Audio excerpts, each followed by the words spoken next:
नमस्कार, मैं रवीश कुमार। बुलडोजर नहीं चलेगा। सुप्रीम कोर्ट ने कहा है कि बिना उसकी इजाजत के बुलडोजर नहीं चलाया जा सकता है। कोर्ट ने यह भी कहा कि उसका यह आदेश सार्वजनिक स्थलों, सड़कों, फुटपाथों और रेलवे लाइन के किनारे होने वाले तमाम अतिक्रमण अभियानों पर लागू नहीं होगा। कोर्ट ने अतिक्रमण हटाने के इन वास्तविक अभियानों को छूट दे दी, लेकिन राजनीति के तहत सांप्रदायिक संतुष्टिकरण के लिए किसी मुसलमान के घर पर बुलडोजर चलाना अब मुश्किल हो जाएगा। न जाने कितने लोगों के घर इस तरह से गिरा दिए गए। हौसला इतना बढ़ता चला गया नौकरशाही का कि जिले जिले के अफसर अपना संवैधानिक दायित्व भूल गए और सरकार को खुश करने के लिए घर गिराने लगे।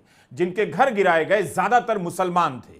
सुप्रीम कोर्ट ने 1 अक्टूबर तक बुलडोजर से डेमोलिशन पर रोक लगाकर अंतिम राहत तो नहीं दी, लेकिन बहुत बड़ी राहत दे दी है। सुप्रीम कोर्ट का यह निर्देश बता रहा है कि सर्वोच्च अदालत अब इसे बर्दाश्त करने नहीं वाली है, जबकि बुलडोजर का यह खेल खासकर एक समुदाय के खिलाफ इसका इस्तेमाल खुलकर होने लगा था। सुप्रीम कोर्ट के निर्देश को जीत के रूप में देखने के इसी दिन याद किया जाना बहुत जरूरी है कि पंजाब हाईकोर्ट की एक टिप्पणी के बाद क्या हुआ था।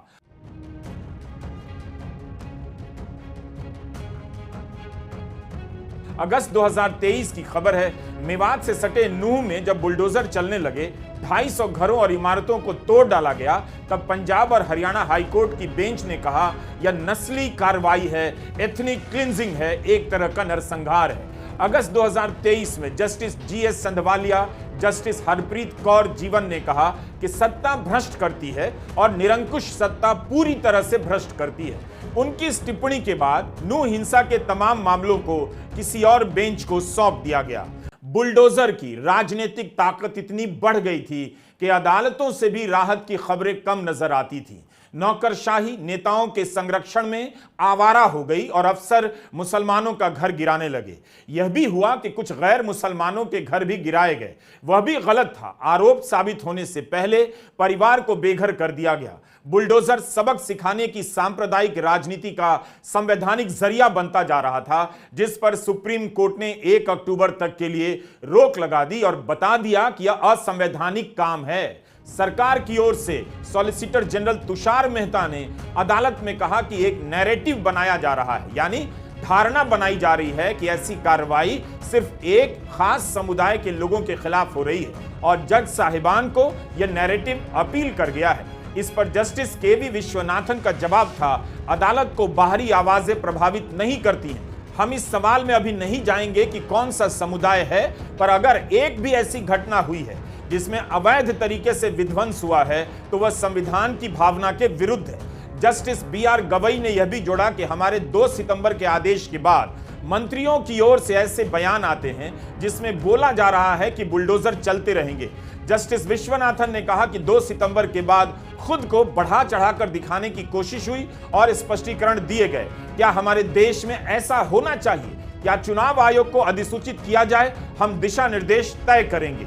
केंद्र सरकार के सॉलिसिटर जनरल तुषार मेहता की एक और दलील सुनिए। उन्होंने कहा कि इस तरह का आदेश प्रशासन यानी अथॉरिटी के हाथ बांधने वाला है। तब सुप्रीम कोर्ट की बेंच ने कहा 2 हफ्ते कार्रवाई नहीं होगी तो कोई आसमान नहीं फट पड़ेगा। आप अपने हाथ रोक दीजिए, 15 दिन में क्या हो जाएगा। यहां तक सुप्रीम कोर्ट को कहना पड़ रहा है। और आप देखिए बुलडोजर की राजनीति के समर्थन में या इसके गैर जरूरी इस्तेमाल के पक्ष में कौन खड़ा है। केंद्र सरकार का पक्ष आपने सुना और उस पक्ष पर सुप्रीम कोर्ट ने क्या कहा आपने सुना। नैरेटिव की चिंता हो रही है सरकार को। किसी का घर अवैध रूप से बिना पक्ष रखे, बिना दोष साबित हुए गिरा दिए जाने की चिंता नहीं हो रही है, नैरेटिव की चिंता हो रही है। सर्वोच्च अदालत ने बुलडोजर के पक्ष में बोलने वाले मंत्रियों को भी एक तरह से फटकार लगा दी है। कोर्ट ने अपनी फटकार से इतना तो बता ही दिया कि ऐसी बातें संवैधानिक भावना के अनुकूल नहीं है। सर्वोच्च अदालत ने उचित ही कहा कि हमें बाहरी आवाजें प्रभावित नहीं करती हैं। अगर एक भी ऐसी घटना हुई है, किसी एक का घर गिराया गया है जिसमें अवैध रूप से विध्वंस हुआ है, तो वह संविधान की भावना के विरुद्ध है। प्रयागराज के मोहम्मद जावेद का यह बसा बसाया घर देखिए। इसे बनाने में कितने साल लगे होंगे, कितनी मेहनत से यह घर बना होगा। अपने इलाके की पहचान था, लेकिन मोहम्मद जावेद की राजनीतिक सक्रियता के कारण उनके इस घर पर बुलडोजर चला दिया गया। मोहम्मद जावेद के परिवार ने तब कहा था कि 1 दिन का ही नोटिस मिला इतना बड़ा घर खाली करने के लिए। पुलिस ने 10 जून 2022 की एक घटना के लिए मोहम्मद जावेद को मास्टरमाइंड बताकर गिरफ्तार कर लिया। उनके जेल में रहते हुए मकान गिराने का नोटिस आया और एक दिन के नोटिस पर घर गिरा दिया गया। नगरपालिका ने कहा कि अवैध तरीके से बनाया गया था। मोहम्मद जावेद का परिवार कहता रहा कि सारे कागजात हैं। मोहम्मद जावेद के हिरासत में लिए जाने के बाद 10 जून की रात को परिवार के कुछ अन्य सदस्य हिरासत में लिए गए और 11 जून की रात नोटिस चिपका दिया गया। यह उस समय के मीडिया में भी छपा था। 12 जून 2020 को यह घर गिरा दिया गया। परिवार का आरोप था कि बैक डेट में नोटिस चिपकाया गया, उन्हें अपना पक्ष रखने का समय नहीं मिला। जबकि अक्टूबर 2020 में ही इलाहाबाद हाईकोर्ट के जस्टिस शशिकांत गुप्ता और जस्टिस पंकज भाटिया की बेंच ने यूपी सरकार को निर्देश दिया था कि डिमोलिशन के केस में 30 दिन का समय दिया जाना चाहिए। इस घटना के बाद इंडियन एक्सप्रेस को इलाहाबाद हाईकोर्ट के पूर्व चीफ जस्टिस गोविंद माथुर ने कहा था, जावेद का घर गिराने की कार्रवाई में कोर्ट के फैसले का पालन नहीं हुआ। मोहम्मद जावेद जिन मामलों में गिरफ्तार किए गए, कई मामलों में ट्रायल तक शुरू नहीं हुई, लेकिन उनका घर पहले ही गिरा दिया गया। मोहम्मद जावेद जिन मामलों में गिरफ्तार किए गए, ट्रायल तक शुरू नहीं हुआ, लेकिन उनका घर तो गिरा दिया गया। जब से घर गिराया गया है, उनका परिवार किराए के मकान में रहता है, कारोबार ठप हो चुका है। मोहम्मद जावेद दोषी साबित नहीं हुए, मगर उससे पहले उनका घर गिरा दिया गया। जिन आरोपों में घर गिराया गया, उसमें भी पक्ष रखने का पर्याप्त मौका नहीं मिला। यह एक मामला नहीं है, कई मामलों में इसी तरह बुलडोजर से घर गिराए जाते रहे और योगी आदित्यनाथ की पहचान बुलडोजर से जुड़ती चली गई।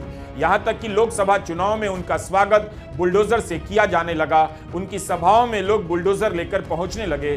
बुलडोजर का इस तरह से महिमा मंडन किया गया कि बाबा के साथ बुलडोजर जोड़ दिया गया। यहां तक कि कुछ मूर्खों ने अमेरिका के न्यू जर्सी में स्वतंत्रता दिवस के मौके पर बुलडोजर को परेड में शामिल कर लिया। बाबा बुलडोजर लिखकर झंडे लटका दिए गए। जब इसे लेकर सवाल उठा, तब वहां के मेयर ने कहा, हमारे शहर में किसी समुदाय के खिलाफ भेदभाव की कोई जगह नहीं है। बुलडोजर अनकॉन्स्टिट्यूशनल था। बुलडोजर लोगों को डराने के लिए था। बुलडोजर जानबूझ करके विपक्ष की आवाज को दबाने के लिए था। मैं धन्यवाद और बधाई दूंगा सुप्रीम कोर्ट के इस फैसले को, जिसने बुलडोजर को रोकने का काम किया है। मुख्यमंत्री जी और खासकर उत्तर प्रदेश की सरकार और बीजेपी के लोग इस बुलडोजर को इतना महिमा मंडल कर रहे थे कि बुलडोजर ही न्याय हो गया। और इनके तमाम कार्यक्रमों में, इनकी रैलियों में इस बात को ये इतना बढ़ा चढ़ा करके लेकर के आते थे, जिससे लोगों के अंदर भय पैदा कर सके। अब जब सुप्रीम कोर्ट का फैसला आ गया है, मैं सोचता हूँ बुलडोजर रुकेगा और न्यायालय से न्याय मिलेगा। कोर्ट के इस निर्देश का असर यूपी की राजनीति में भी होगा, जहां आए दिन बुलडोजर के इस्तेमाल को लेकर राजनीति होती रहती है और बयान दिए जाते हैं। अक्सर मुख्यमंत्री योगी आदित्यनाथ अखिलेश यादव पर बुलडोजर के सहारे तंज करते रहते हैं। हाल ही में उनका बयान था कि बुलडोजर पर हर किसी के हाथ फिट नहीं हो सकते। मुख्यमंत्री योगी आदित्यनाथ ने कहा, बुलडोजर जैसी क्षमता और दृढ़ प्रतिज्ञा जिसमें हो वही बुलडोजर चला सकता है। दंगाइयों के सामने नाक रगड़ने वाले लोग बुलडोजर के सामने वैसे ही पस्त हो जाएंगे। बुलडोजर पर हर एक व्यक्ति के हाथ नहीं फिट हो सकते। सुप्रीम कोर्ट के निर्देश के बाद समाजवादी पार्टी के नेता अखिलेश यादव ने कहा, न्याय के सर्वोच्च आदेश ने बुलडोजर को ही नहीं बल्कि बुलडोजर का दुरुपयोग करने वालों की विध्वंसक राजनीति को भी किनारे लगा दिया है। आज बुलडोजर के पहिए खुल गए हैं और स्टीयरिंग हत्थे से उखड़ गया है। ये उनके लिए पहचान का संकट है जिन्होंने बुलडोजर को अपना प्रतीक बना लिया। अब ना बुलडोजर चल पाएगा, ना उसको चलाने वाले। दोनों के लिए ही पार्किंग का समय आ गया है। आज बुलडोजरी सोच का ही ध्वस्तीकरण हो गया। बुलडोजर पे हर एक व्यक्ति के हाथ नहीं फिट हो सकते। इसके लिए दिल और दिमाग दोनों चाहिए। दिल और दिमाग दोनों चाहिए। बुलडोजर जैसी क्षमता और दृढ़ प्रतिज्ञा जिसमें हो वही बुलडोजर चला सकता है। दंगाइयों के सामने नाक रगड़ने वाले लोग बुलडोजर के सामने वैसे ही पस्त हो जाएंगे। बुलडोजर में दिमाग नहीं होता है, स्टीयरिंग होता है उसमें। स्टीयरिंग से चलता है बुलडोजर। उत्तर प्रदेश की जनता कब किसका स्टीयरिंग बदल दे, या दिल्ली वाले कब किसका स्टीयरिंग बदल दें। बुलडोजर एक समुदाय को असुरक्षित करने का हथियार बनने लगा है। दूसरे प्रदेशों में सांप्रदायिक तनावों के वक्त घर गिराने की मांग होने लग जाती है और घर गिरा भी दिया जाता है। मध्य प्रदेश के छतरपुर में कांग्रेस नेता हाजी शहजाद अली का जब घर गिराया गया तब भी कई लोग असहाय महसूस करने लगे और सुप्रीम कोर्ट की तरफ देखने लगे कि कब अदालत इन मामलों में स्वतः संज्ञान लेगी। अंत में कुछ लोग अपनी याचिका लेकर सुप्रीम कोर्ट गए और अदालत ने इस पर निर्देश दिया। Justice B R. गवई और जस्टिस के.वी. विश्वनाथन की बेंच ने अपने इस निर्देश से लाखों लोगों को राहत दी है, जिनके घरों और दुकानों को बात बात में गिरा देने की धमकियां दी जाती हैं और अंत में गिरा दिया जाता है। अनगिनत घटनाएं ऐसी हो चुकी हैं। जमीयत उलेमाए हिंद ने इस मामले में याचिका दायर की। इसके अलावा सीपीएम नेता वृंदा करात भी याचिका करता है और वकील दुष्यंत दवे और सीनियर एडवोकेट चंदर उदय सिंह इस मामले में पैरवी कर रहे हैं। गुजरात के खेड़ा से एक जमीन का मालिक भी याचिका करता है, जिसकी जमीन पर बने मकान को नगरपालिका गिरा देना चाहती है। अप्रैल 2022 में भी बुलडोजर का मामला सुप्रीम कोर्ट पहुंचा था। उस समय दिल्ली के जहांगीरपुरी में सीपीएम नेता वृंदा करात बुलडोजर के आगे खड़ी हो गईं। वृंदा करात सुप्रीम कोर्ट भी गईं। 30 अगस्त को सुप्रीम कोर्ट में मध्य प्रदेश और राजस्थान के 2 नए विध्वंस के मामले में राहत की याचिका दायर की गई, जिन्हें सीनियर एडवोकेट चंद्र उदय सिंह की ओर से पेश किया गया और 2 सितंबर को जस्टिस बी.आर. गवई और जस्टिस के.वी. विश्वनाथन की बेंच के आगे इन पर बहस हुई। पुरानी याचिकाओं को भी इसमें शामिल कर लिया गया। अपनी पहली सुनवाई के दौरान ही जस्टिस बी.आर. गवई और जस्टिस के.वी. विश्वनाथन की पीठ ने अखिल भारतीय स्तर पर दिशा निर्देश तैयार करने की मंशा जाहिर की और याचिकाकर्ताओं से इस बारे में सुझाव मांगे। बुलडोजर पर एक बड़ा वक्तव्य देकर सुप्रीम कोर्ट ने एक बात साफ कर दी है कि यह देश संविधान से चलेगा, बुलडोजर जैसे अराजकता और नृशंसता से नहीं चलेगा। सुप्रीम कोर्ट का आज का बयान, यह फैसला कि जब तक गाइडलाइन ना बन जाए अब कोई बुलडोजर नहीं चलेगा, उन सब नफरती मुख्यमंत्रियों और नेताओं के मुंह पर करारा तमाचा है जो न्यायपालिकाओं पर ताला लगवाकर बुलडोजर जस्टिस को बढ़ावा दे रहे थे। सुप्रीम कोर्ट ने तो यहां तक कहा है कि बुलडोजर का महिमा मंडन मत करिए, और महिमा मंडन करना भी नहीं चाहिए, क्योंकि बुलडोजर का मतलब है कि आपका पुलिस, आपका प्रशासन सब कुछ फेल हो चुका है। आप न्यायपालिकाओं पर ताला लगाना चाहते हैं और इसलिए आप बुलडोजर चलाते हैं। बुलडोजर असल में अब नफरत का, हिंसा का और राजनीतिक प्रतिशोध का प्रतीक बन चुका है। बुलडोजर का मतलब है एक ही वर्ग के खिलाफ, एक ही समुदाय के खिलाफ नफरत की आंधी को भड़काने के लिए चलाया जाएगा। यह अच्छा फैसला है, इस फैसले का हम स्वागत करते हैं और आशा करती हूं कि इस फैसले के बाद उत्तर प्रदेश के मुख्यमंत्री अपना जिगर और कलेजा बुलडोजर चलाने के लिए नहीं दिखाने लगेंगे, उच्चतम न्यायालय को चैलेंज नहीं करेंगे और उनकी जो तमाम कॉपीज हैं मध्य प्रदेश से लेकर छत्तीसगढ़ और अन्य जगहों पर, महाराष्ट्र तक में, वहां पर बुलडोजर जस्टिस पर पूरी तरह से प्रतिबंध लग जाएगा। बुलडोजर का सभ्य समाज में कोई जगह नहीं है। बुलडोजर चलाने का काम अराजक तत्व और गुंडे मवाली करते हैं। चुने हुए मुख्यमंत्री, चुने हुए प्रतिनिधियों को इन चीजों से दूर रहना चाहिए और यही बात इस देश का उच्चतम न्यायालय कह रहा है। पिछले हफ्ते की एक और खबर है। इलाहाबाद हाईकोर्ट की जस्टिस प्रकाश पाड़िया की बेंच ने उत्तर प्रदेश से जवाब मांगा है। आजमगढ़ में नोटिस जारी करने के फौरन बाद घर गिरा देने के एक मामले में कोर्ट ने यह नोटिस जारी किया है। न जाने कितनों के घर और कितनों की दुकानें बुलडोजर की राजनीति के निशाने पर हैं। इसे लेकर एक व्यवस्था तो बननी ही चाहिए, वरना अराजकता सी नजर आने लगी है।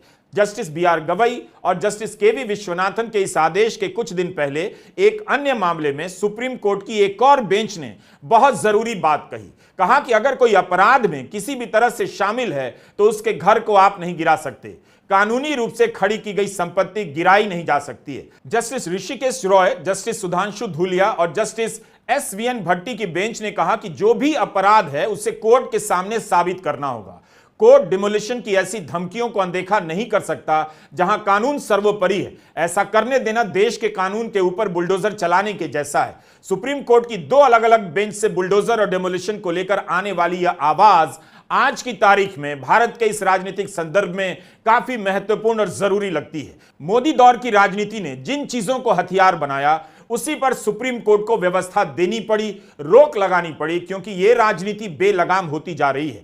इसी तरह भीड़ की हिंसा का हौसला बढ़ाया जा रहा था, कभी चुप्पी साधकर तो कभी गोदी मीडिया की डिबेट में जाकर माहौल बनाकर। इसके असर में न जाने कितने लड़के हत्या के आरोप में जेल गए और सजा भी हो गई। सुप्रीम कोर्ट ने भीड़ की हिंसा रोकने के लिए व्यापक दिशा निर्देश दिया और जिला स्तर पर पुलिस की क्या व्यवस्था होनी चाहिए यह सब बताया है। भीड़ और बुलडोजर की हिंसा को प्रतिष्ठित किया जा रहा था और एक समुदाय के खिलाफ इस्तेमाल हो रहा था, क्योंकि बहुसंख्यक के संतुष्टिकरण का अभियान चल रहा था। दोनों ही मामले में सुप्रीम कोर्ट के निर्देश ने राजनीति की सोच को अवैध ठहरा दिया है। प्रधानमंत्री संविधान की कसम खाते हैं, उन्हें आज के फैसले और गौ रक्षा के नाम पर भीड़ की हिंसा पर सुप्रीम कोर्ट के आदेशों को देखना चाहिए, सोचना चाहिए कि इस राजनीति का लाभार्थी कौन है, किसे फायदा हो रहा है, क्यों बीजेपी के नेता तरह तरह के बयान देकर इस राजनीति के साथ खड़े हो जाते हैं, कभी मिलता जुलता बयान देकर और कई बार साफ साफ बयान देने लग जाते हैं।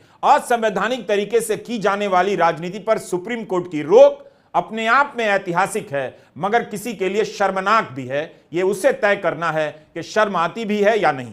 नमस्कार, मैं रवीश कुमार।